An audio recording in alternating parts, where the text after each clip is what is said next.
Hi folks, welcome to Edge Parts and Performance Methanol Madness. Good to have a Christmas break, and we've got some racing happening at the Racecourse Hotel and Motor Lodge, Ruapuna Speedway on Saturday. Good to have AJ back on board. AJ, a quick excursion to Canada. Family visit, I think, but no Speedway at all. No Speedway, maybe some snowmobiles down the road, but great to be back in sunny Christchurch. Good stuff. And Louise Smith, our regular contributor, joining us by video phone. Louise, what were your thoughts of the North Island? We did see each other at a few meetings, and it was certainly sunny, but there was also a few issues with the meetings as well. Yeah, unfortunately. It was a very busy couple of weeks, but the rain did win most of it, which was a bit of a shame. Yeah, for the hardcore Speedway fans, we all persevered, but a little frustrating towards the end. But time to preview the meeting at Ruapuna on Saturday. Of course, it's the K&T Drainage South Island TQ Championships. And Lou, you're our expert on TQs. What can we expect to see if we're a spectator at the track? Well, we're looking at about 30 TQs showing up for the South Island title, so it's going to be a massive night of racing for the class, but it's going to be really cool to see who can emerge and who comes out on top at the end of it. Yeah, it's always an exciting championship. I think AJ put a post up. 61 years we've been running this thing, and it generally delivers some really good racing, and it's enough to get the drivers excited for sure. AJ, your thoughts, and perhaps who's your selection to take it out? My thoughts, look, the South Island TQ Championship traditionally produces a whole lot of drama behind the scenes, but I think the depth of the TQ class right across the South Island is really strong. The Christchurch guys are not going to run away with this. I would really love to back someone like Rod Thompson. Yeah. I think the Greymouth boys show a lot of stuff, and he is the sort of guy that will absolutely celebrate a win in an event like this. He will show the passion that the South Island TQ Championship deserves. Yeah, well, of course, Rodney Thompson coming off that win recently in the Stony 19-lap feature. Louise, what's your selection for the South Island TQ Championship? Well, he had a bit of a rough run at Miania for the title just last weekend, but I'm going to stick with Ben Morgan. I think that he's got, obviously, a lot of laps around Ruapuna, so I think that he's got a good shot.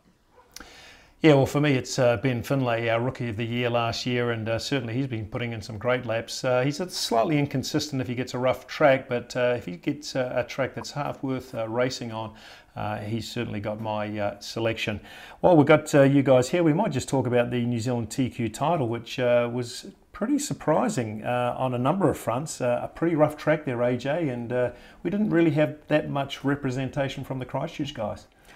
No, a lot of them stayed home this time round. Look, the track conditions up and down the country have been really impacted on by weather conditions. It doesn't matter how good you are at your track preparation. If there's too much moisture in the ground and in the air, you're always going to be fighting an uphill battle.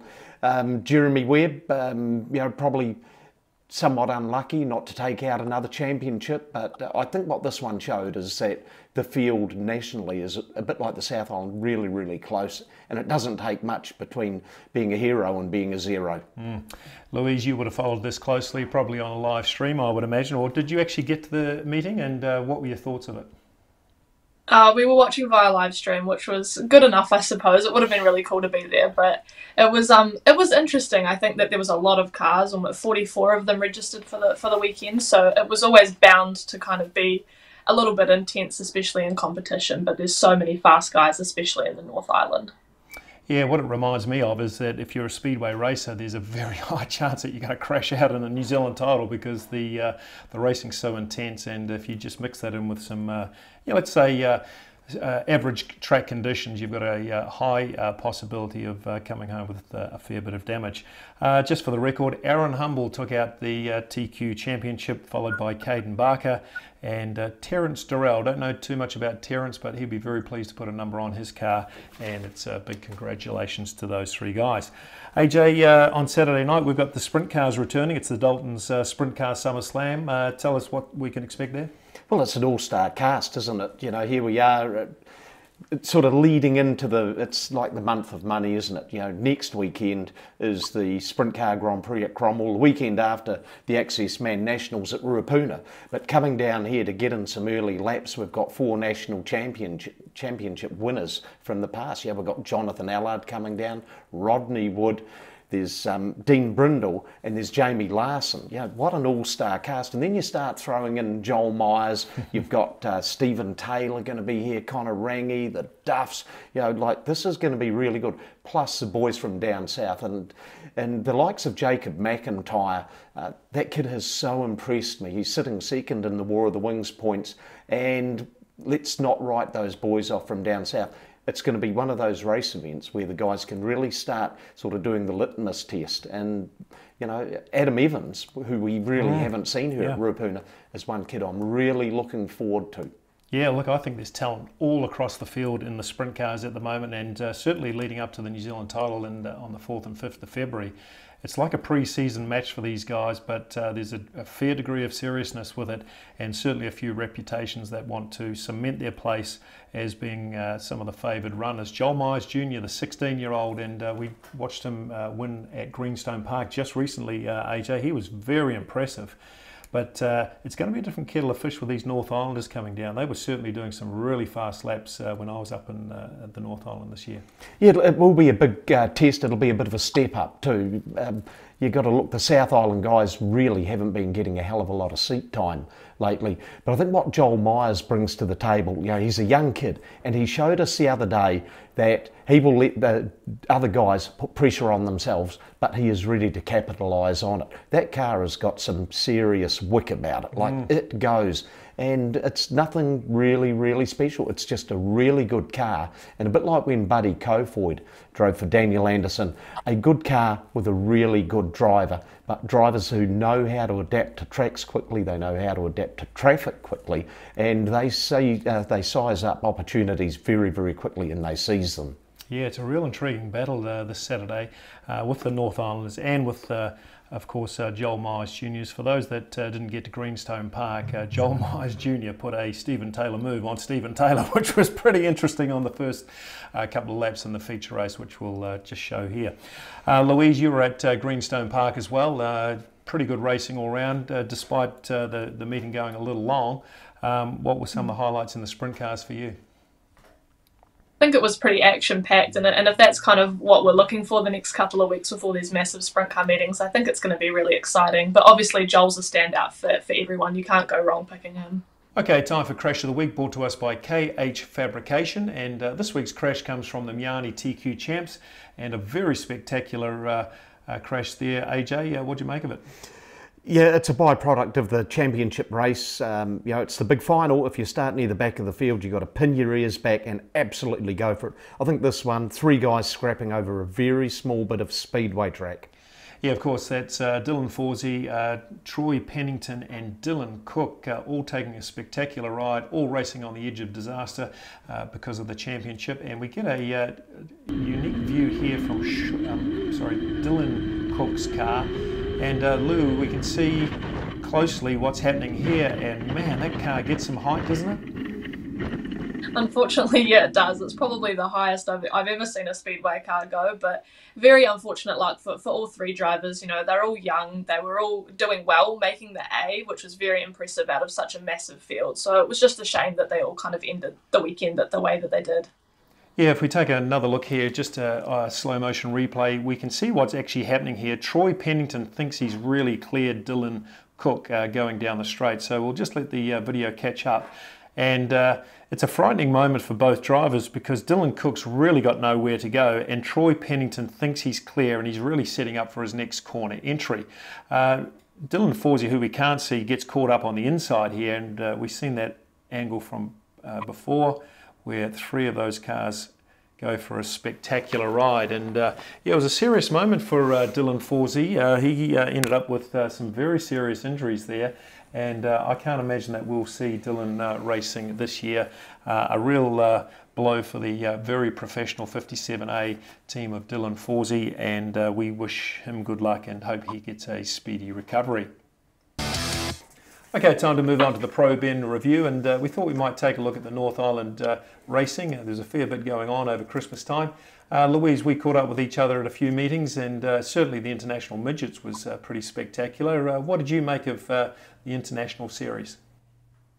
Yeah, so we had 4 Americans make the trip over this year, which was great to have them back. You know, obviously the pandemic kind of put a stop to that for a while, so it was great to have these prestigious events come back in all of their glory. It was important for the sport and for the future of Western Springs and everything that kind of ties into those meetings. But obviously there was varying degrees of success amongst all of them. We saw Grant and Buddy kind of get really close to wins, but not quite. Ethan Mitchell was there, and it was great to have him be a part of the field with a different team.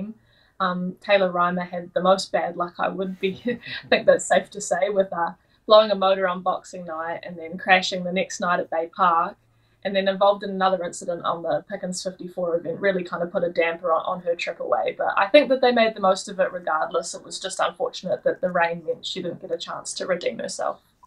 Yeah, I agree. It was certainly exciting to see those guys there, and Taylor Reimer was an absolute sensation in the pits. She was very popular, of course. She does the signing the T-shirts and sponsorship gigs and photographs for everybody, and certainly the other drivers were doing that as well, but she was a real superstar.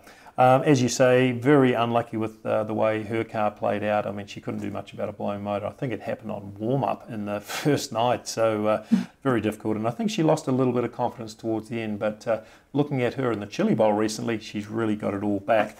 But there was certainly more than just the international midgets happening. There was some sprint car racing going on, and some of our guys were even travelling around the North Island. Good to see Kirk Hawkins in the wingless sprints taking out a heat race, and I think he got third in a feature. Did you watch any of Kirk's racing, Louise? I did actually see that heat race win at Waikaraka, which was really cool to see the South represented, and just before the rain came in, so it was perfect timing.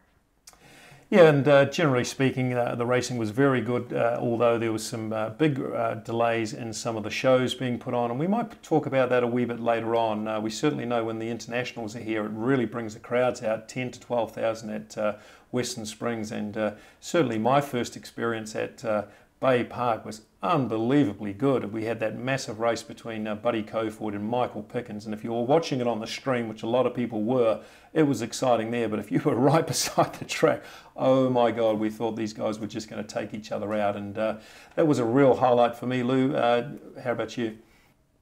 Yeah, no, I actually really enjoyed Bay Park. I've been there multiple times, and I think that was the best experience I've had so far. Obviously, the new work that they've put into the track surfaces really made for some fantastic racing, which was really awesome to see live.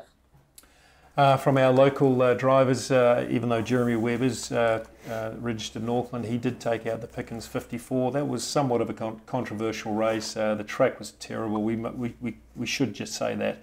And it was a one-laner, and it was reduced down to 30 laps. But Jeremy Webb, to his credit, started from fourth, I think it was, made his way to the front, and there was no way that anyone was going to get Jeremy Webb. He drove that car just like a TQ, kept it on the pole line, and even the best that Buddy Coforth could offer couldn't get past him. So congratulations to Jeremy. Dylan Forsey, Tyler Warnock, Jeremy Webb all went up to the TQ Championships, along with, I think it was the Dirt Flirt was there as well. Not a great showing, AJ, for our TQ guys at the title. We mentioned that a little earlier before, but I think what's going to happen is we're going to see some better racing this weekend.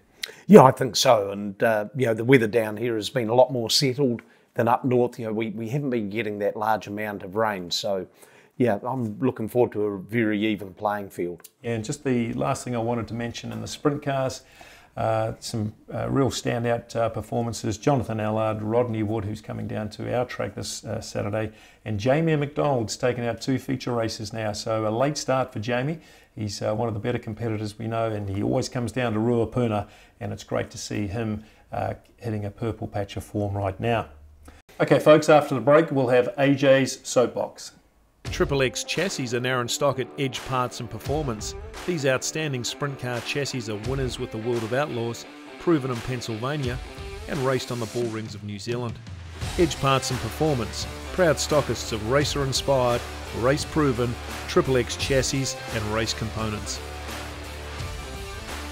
The team at Edge Parts and Performance have got safety covered. They're proud stockists of Simpson safety products, helmets, head and neck restraints, harnesses, racing suits, gloves, shoes and more. Simpson safety products provide an unparalleled level of comfort, performance and protection. Come and check out their new range of Simpson suits, lightweight 2-layer SFI approved suits that offers flexibility and functionality all in one. They've also got the Red Devil carbon fibre lightweight racing helmet in stock. Okay, time for AJ Soapbox in a slightly different format tonight. We've got 4 guests in the studio and on video link talking about a subject that's dear to all of us, and that's the presentation of Speedway on a national level. And AJ, you've been away for a few weeks and back to some of the tracks. What did you make of it when you returned?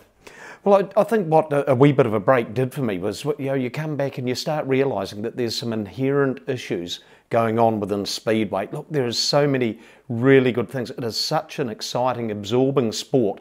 However, you don't have to go too far and find that there's some big problems. Essentially, Speedway in New Zealand is a professional sport run by amateurish, semi-professional clubs and so on. And so the stakeholders as such are the members. They don't want to be sitting on the sidelines. So more and more race meetings and more tracks are having time restriction issues. And case in point, we don't have to look too far, where clubs are loath to drop classes and we're trying to squeeze in, what is basically 5 or 6 hours into a 4-hour program. Just doesn't work. I think you're right, and fundamentally we have got a problem with Speedway presentation to the public, and I think what we need to do is really consider what it's like to be a spectator at some of these tracks, and when you have to sit through 6.5, 7 and sometimes up to as much as 9 hours to get to a feature race, that's just totally unacceptable. But a couple of other opinions here. I've got a new contributor to the show, Darryll McGrath. Welcome to the show, Darryll. You're a video content creator and you've been providing some footage here for Methanol Madness. What's your experiences watching the lower South Island stuff? And I think recently you got yourself up to Greenstone Park as well. Well, it's been absolutely fantastic to get around some of the Speedway tracks. Cromwell, done, 3-4 visits down there with the sprint cars. The racing is phenomenal, absolutely mind-blowing. I've followed modifieds for a long time over Woody Glen. They're still fantastic, but to see these sprint cars in action, TV, video and all that doesn't do it justice. People need to get to those tracks and actually see these fellas in action, because it's balls to the wall, incredibly damn good. I think you're right, and that's the one sport these days that can really excite a crowd when they come down to the track, and the experience is so different that it's sort of addictive, to be honest. If you're into your car racing and you like the thrill of watching somebody just being on the edge of disaster, then certainly Speedway racing is the sport for you. Louise, we both experienced the North Island, and some of the administration stuff was just appalling, but certainly that excitement still exists. Oh yeah, for sure. I mean, as a Speedway fan, the racing is still as good as it gets, but as a close follower of American racing, particularly USAC and World of Outlaws, the level of professionalism there is just unmatched, and it's a career for those guys over there, and I think that's kind of the level that New Zealand aspires to be at, and I think we could do that, but there's a lot of work before we could get to that point. Absolutely. And Darryll, we might just talk to you. So you were a modified follower for a long time, and I know you've recently really caught up with these sprint cars. What are the differences for you, mate, and why do you get so excited about watching them? What is it? Well, I'm a speed freak, always have been. Love anything that goes quick.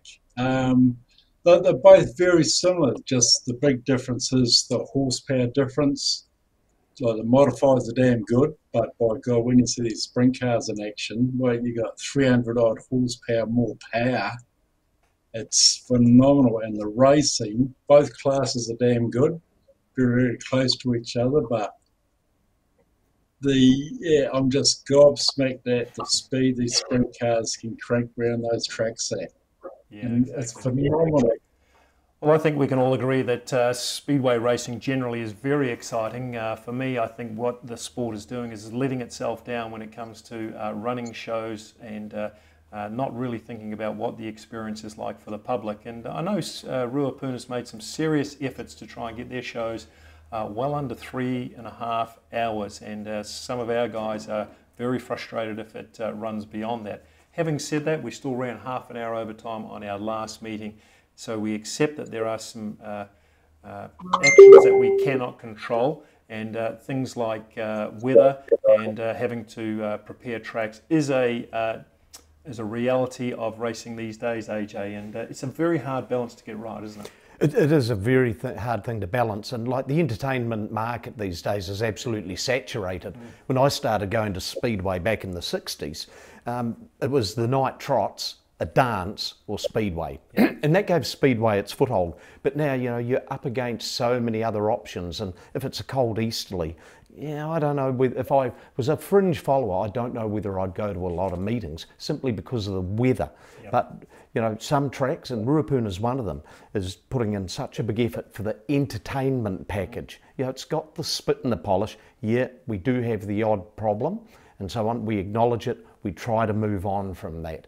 But, you know, I'd go back to my original point, you know, sometimes the clubs actually just have to realise that they're there in the entertainment game as such. And for the drivers, it's a sport, but they also need to grasp the entertainment side. For everyone that pays their 20 or 25 bucks that comes through the gate, it is entertainment. Yes, exactly right. And certainly with some big events coming to Ruapuna, we hope that we can show it as an entertainment event.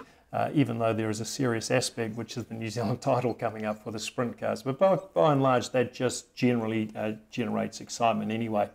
Last point I'll just make on this before we step off the soapbox, and Speedway NZ, I think you've got your part to play here, folks. And certainly when I was up in the North Island and the enormous amount of yellow lights going on and just one more lap, I think really Speedway NZ, I think if you're working with your clubs, and try and get the communication going a wee bit better. Realise that people that are sitting on the edge of their seat, they really want to see the race go. And for some of those non-events, we don't have to be putting 6th and 7th back in position when it's just a club night. So that's the end of the soapbox, folks, and I hope we don't annoy too many people on that, but it's certainly some information that needed to be said, and hopefully we've got a few people listening in. Okay, folks, hard off the AJ soapbox, time to look forward to what's happening at Ruapuna, and of course we've got this weekend's racing, which is the Dalton Sprint Car Summer Slam, plus the K&T Drainage South Island TQ Championship. But it's the New Zealand Championship that we might look towards, AJ, and who's your early pick for winning the title on the form that they're showing at the moment? I think on form that's being shown right now, you can throw that out the window, and like the last 15 years there's been a couple of absolute boilovers. In around 2005, Ben Finneymoor, like a young fella who was paying $100 on the TAB to win, took it out at Bay Park. In 2018, Kerry Brocus, you know, an old guy, but a fast old guy, he won at Western Springs. You know, no one had really picked him. I think it is the year of the boilover myself. I'd love Jonathan Allard to win it, but I'm actually going to back Jamie Duff because this is his big opportunity. Yeah, the Duff man, well, he hasn't had much luck in the last season or so. He's certainly got the race gear and certainly got the talent. We've seen him get that 10-lap record earlier in the season. Louise, on to you. What's your thoughts on New Zealand Sprint Car title? I think there's so many good guys that the options are honestly endless, and of course anything could happen on the night, just as the same for any meeting. But I'm gonna go with Konarangi. I think that he's really hungry for that win, and I think that Dalton's car would look really cool with a 1NZ on it. Yeah, I think he's a great chance, and I watched him follow Joel Myers Jr. around Greenstone Park the other day. He was hunting him down, and he just couldn't find a break, and certainly he had a car that was just as fast. So he'll certainly be one of the chances there. Darryll from Flashback Media 05, tell us what you think about the title and who you might be choosing. I'll tell you, I'm very much looking forward to that, and I think the T-shirt says it all, doesn't it? Young Joel Myers Jr.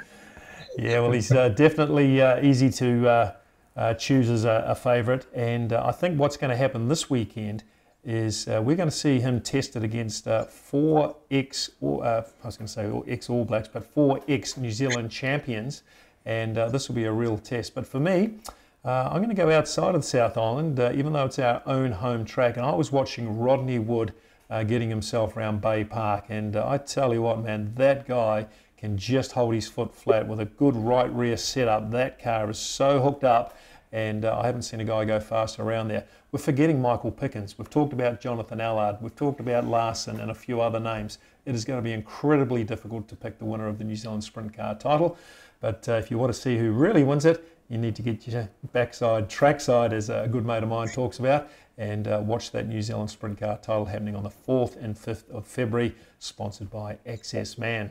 Okay, folks, time for final thoughts. And AJ, we haven't even talked about the War of the Wings. That's a very successful series at the moment. Very successful, and what I'm liking about this year is young guys that are really stepping up and showing, what they're capable of. Joel Myers leading it with the maximum 200 from 200, but the likes of Jacob McIntyre from down south going so well. 29 different drivers have competed in the 2 rounds so far, and that's stunning, and there are more to come. So Hydrolink, War of the Wings, things are looking good. Yeah, I don't think anyone could argue that's probably the best sprint car series in the country by far. And as you say, 29 competitors there with the internationals and certainly some big profile drivers. My God, there's been a lot of carnage in that series, but that's the intensity of racing that the War of the Wings brings out. Louise, final thoughts from you? So we're looking ahead to this weekend, which is round 3 of the Mike Greer Holmes Nelson Quarter Midget Series, which is happening at Ruapuna Speedway. So just another excuse to come along and watch some action at the track. But we'll be missing Jack Brownlees this weekend, who's hot off a feature win at Western Springs as well. So he'll be headed off to Australia to get his racing in over there. So that should spice up the point standings quite a bit, I'd say. Yeah, that's incredible. Jack Brownlee's, I'm not sure how old he is, he's probably about 10, 11, something like that, and he's got himself a drive in a, what equates to about a micro sprint, 500cc modified sprint, and he's being taken all the way over to Australia to compete there, and we hope he does well. We'll try and tune in to the live stream and watch you there, Jack, and certainly your career is going in the right direction. And Darryll, your final thoughts? Roll on February 4th, 5th. We get that title going towards young Joel Myers. Roll on. We'll see that catapult fly out of there. Yeah, I think you could be right there, Daz, and certainly Joel Myers Jr. has caught the imagination of the crowds that have been coming to Ruapuna and Greenstone and Cromwell, and certainly he'll be an easy guy to follow. The 46C car, the one with the American flag on it, watch out for him. AJ, you've got another final thought there? Yeah, final thought for me. I think we're going to have a big step up in intensity this weekend. Firstly, the South Island TQ Championship by K&T Drainage will be drama-filled. There's no doubt about that.